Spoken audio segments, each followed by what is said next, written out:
Hello everyone. For World Book Day, I have chosen another Enid Blyton series to introduce you to.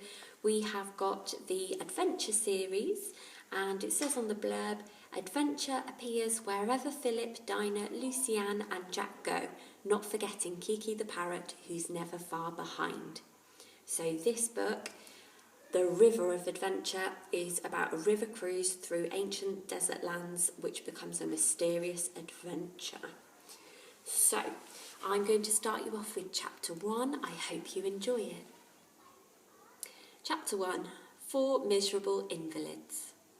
"Poor Polly," said a small sad voice outside the bedroom door. "Poor Polly, blow your nose, poor Polly." There was the sound of loud sniffs, and after that came a hacking cough. Then there was silence, as if the person outside the door was listening to see if there was any answer. Jack sat up in bed and looked across at Philip in the opposite bed. "Philip, do you feel you can bear to let Kiki come in? She sounds so miserable." Philip nodded. "All right, so long as she doesn't screech or make too much noise. My head's better, thank goodness." Jack got out of bed and went rather unsteadily to the door. He and Philip and the two girls as well had had flu quite badly and were still feeling rather weak. Philip had had it the worst and hadn't been able to bear Kiki the parrot in the bedroom. She imitated their coughs and sneezes and sniffs, and poor Philip, much as he loved birds and animals, felt as if he could throw slippers and books and anything handy at the puzzled parrot. Kiki came sidling in at the door, her crest well down. "Poor thing," said Jack, as she flew up to his shoulder at once. "You've never been kept out before, have you? Well, nobody likes your kind of noises when their head is splitting, Kiki, old thing. You nearly drove Philip mad when you gave your imitation of an aeroplane in trouble." "Don't," said Philip, shuddering to think of it. "I feel as if I'll never laugh at Kiki's noises again." He coughed and felt for his handkerchief under the pillow. Kiki coughed too, but very discreetly. Jack smiled. "It's no good, Kiki," he said. "You haven't got the flu, so it's no use pretending you have." "Flu, flu, sweep the flu," said Kiki at once, and gave a small cackle of laughter. "No, we're not quite ready to laugh at your remarks yet, Kiki," said Jack, getting back into bed. "Can't you produce a nice bedside manner quiet voice and sympathetic nods and all of that?" "Poor Polly," said Kiki, and nestled as close to Jack's neck as she could. She gave a tremendous sigh. "Don't, not down my neck, please," said Jack. "You are feeling sorry for yourself, aren't you, Kiki? Cheer up. We're all better today and our temperatures are down. We'll soon be up and about, and I bet Aunt Ali will be glad." 4 wretched invalids must have kept her hands full. The door opened cautiously, and Aunt Ali looked in. "Ah, you're both awake," she said. "How do you feel? Would you like some more lime juice?" "No, thanks," said Jack. "I tell you what I quite suddenly feel like, Aunt Ali, and that's a boiled egg with bread and butter. It came over me all at once that was what I wanted more than anything else in the world." Aunt Ali laughed. "Oh, you are better then. Do you want an egg too, Philip?" "No, thanks," said Philip. "Nothing for me." Poor boy, said Kiki, raising her head to look at Philip. She gave a small cackle. "Shut up," said Philip.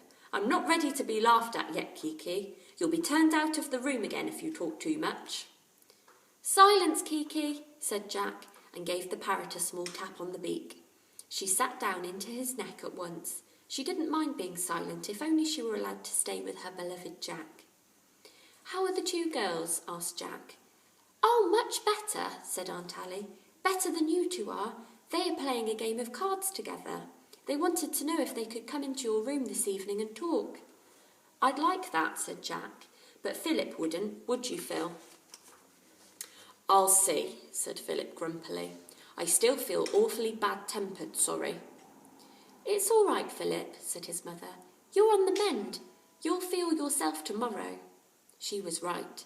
By the evening of the next day, Philip was very lively and Kiki was allowed to chatter and sing as much as she liked. She was even allowed to make her noise of an express train racing through a tunnel, which brought Mrs. Cunningham up the stairs at once. "Oh no," she said. "Not that noise in the house. Please, Kiki, I can't bear it." Dinah looked at her mother and reached out her hand to her. "Mother, you've had an awful time looking after the four of us. I'm glad you didn't get the flu too. You look very pale. You don't think you're going to have it, do you?"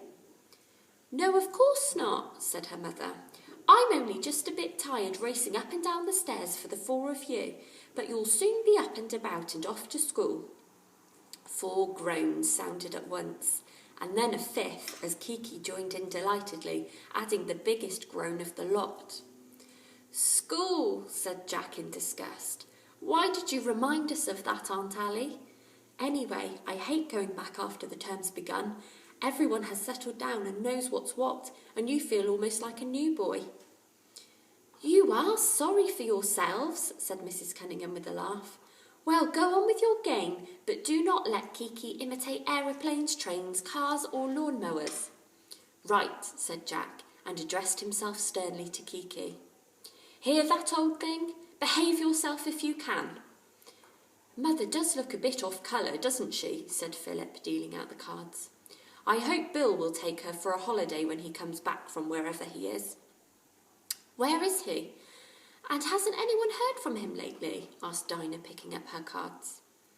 "Well, you know what old Bill is, always on some secret hush-hush job for the government," said Philip. "I think Mother always knows where he is, but nobody else does. He'll pop up out of the blue sooner or later." Bill was Mrs. Cunningham's husband. He had married her not so very long ago when she was the widowed Mrs. Mannering, and had taken on Dinah and Philip, her own children, and the other 2, Jack and Lucy Ann, who had always looked on her as an aunt. They had no parents of their own. All of them were very fond of the clever, determined Bill, whose job so often took him into dangers of all kinds. "I hope Bill will come back before we return to school," said Jack. "We haven't seen him for ages. Let's see, it's almost October now, and he went off into the blue at the beginning of September." "Disguised," said Lucy Ann, remembering. "Disguised as an old man, do you remember? I couldn't think who that old fellow was who was sitting with Aunt Allie that night before he left. Even his hair was different." "He had a wig," said Jack. "Buck up, Dinah, it's your turn. Have you got the king or have you not?" Dinah played her card and then turned to the radio nearby. "Let's have the radio on, shall we?" she said. "I feel as if I'd like to hear it tonight. Philip, can you bear it?" "Yes," said Philip. "Don't pity me any more. I'm as right as rain now. Gosh, when I think how miserable I was, I feel really ashamed. I wouldn't have been surprised if I'd burst into tears at any time." "You did once," said Jack unfeelingly. "I saw you. You looked most peculiar." "Shut up," said Philip in a fierce voice. "And don't tell fibs, Dinah. Dinah, that set's not turned properly. Here, let me do it. You're never any good at that sort of thing. Dinah, let me do it, I said." "Aha, Philip is quite himself again," said Jack, seeing one of the familiar brother and sister quarrels beginning to spring up once more. "You've got it now, Philip. It's bang on the station. Ah, it's a skit on a burglary with John Jordan's in it. It should be funny. Let's listen." It was funny, and Aunt Allie, having a quiet rest downstairs, was pleased to hear sudden roars of laughter upstairs. Then she heard a loud and prolonged whistle and frowned. That tiresome parrot. But it wasn't Kiki. It was John Jordan's in the comical play. He was the policeman and was blowing his police whistle. "Phoo!" Then someone yelled, "Police! Police!" and the whistle blew again. "Police! Police!" yelled Kiki too, and produced a marvellous imitation of the whistle. "Phew! Police! Police! Phew!" "Shut up, Kiki. If you shout and whistle as loudly as that, you'll have the real police here," said Jack. "Oh my goodness, I hope Kiki doesn't start doing this police whistle business all the time. She'll get us into no end of trouble. Kiki, if you shout police once more, I'll put you down at the very bottom of the bed." Before Kiki could make any reply, a knock came on the bedroom door. a most imperious knock that made them all jump. A loud voice came through the door. "Who wants the police? They're here! Open in the name of the law!" The door opened slowly, and the startled children watched in amazement. What did this mean? Had the police really come? A face came round the door, a smiling face, round and ruddy, twinkling, one that the children knew well and loved. "Bill!" cried 4 voices, and the children leapt out of the bed at once and ran to the tall, sturdy man at the door. "Oh, Bill, you've come back! We never heard you come home. Good old Bill!" And that's the end of chapter 1. So the next chapter would be What a Surprise. I hope you enjoyed the first chapter of The River of Adventure. Like I said, there are 8 books in the series. There are so many Enid Blyton books out there.